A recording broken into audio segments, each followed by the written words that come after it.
Well, how can public education be improved? For decades, Maryland has been significantly increasing the amount of money it spends on public schools with disappointing results. Project Baltimore's Chris Papps recently sat down with Congressman Andy Harris, who says the problem is that Maryland schools are missing a key component to success.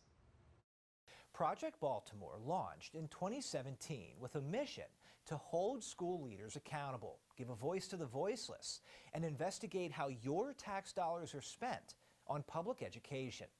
In 2025, after 8 years of this work, I wrote a book called Failure Factory: How Baltimore City Public Schools Deprive Taxpayers and Students of a Future.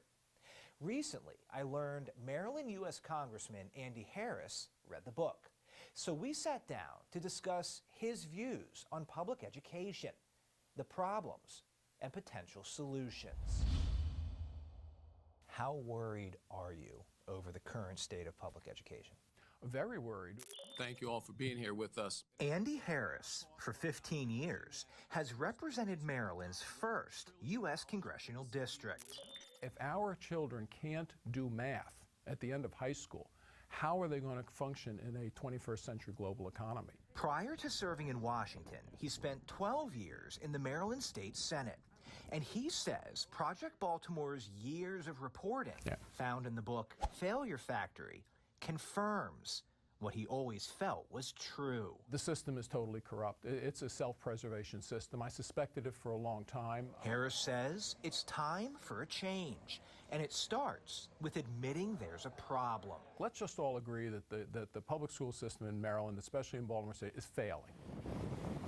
In 2024, according to the Maryland State Department of Education, Baltimore City Public Schools had a $1.7 billion budget to educate about 75,000 students.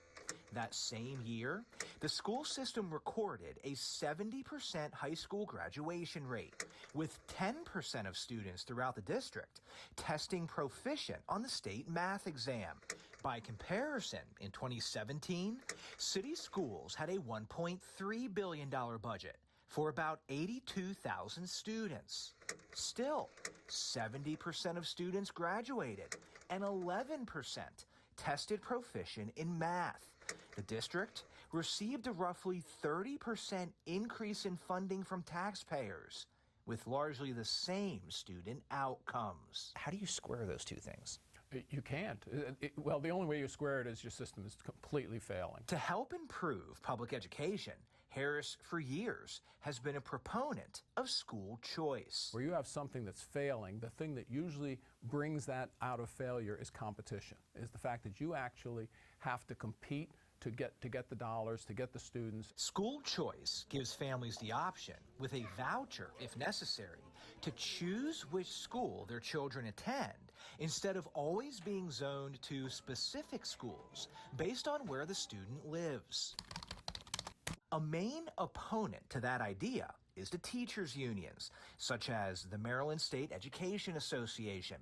On its website, MSEA calls school choice an existential threat to public schools, explaining public taxpayer dollars should be spent improving our public schools, not subsidizing expensive private schools. The union drives education policy, and I am convinced it's not always in the student's best interest. When the One Big Beautiful Bill Act passed in Washington last year, it created the first ever national school choice program where private groups can establish scholarships with tax-deductible contributions to offer vouchers for students to attend the school of their choice. Oh, yeah. Harris believes that type of program will force schools to compete for those dollars by improving the quality of education. We're going to learn division today. According to Education Week, governors in 18 states plan to opt into the program.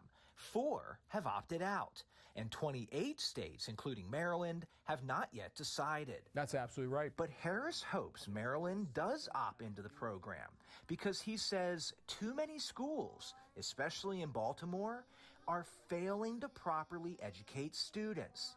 And those students, he says, deserve better. The real sadness is that it's the students that fail. You're helping to, in some essence, waste a human life. And that is just wrong. Polling suggests most Marylanders do support some degree of school choice.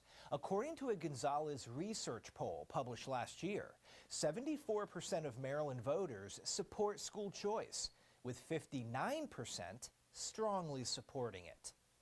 I'm Chris Pabst, and this is Project Baltimore.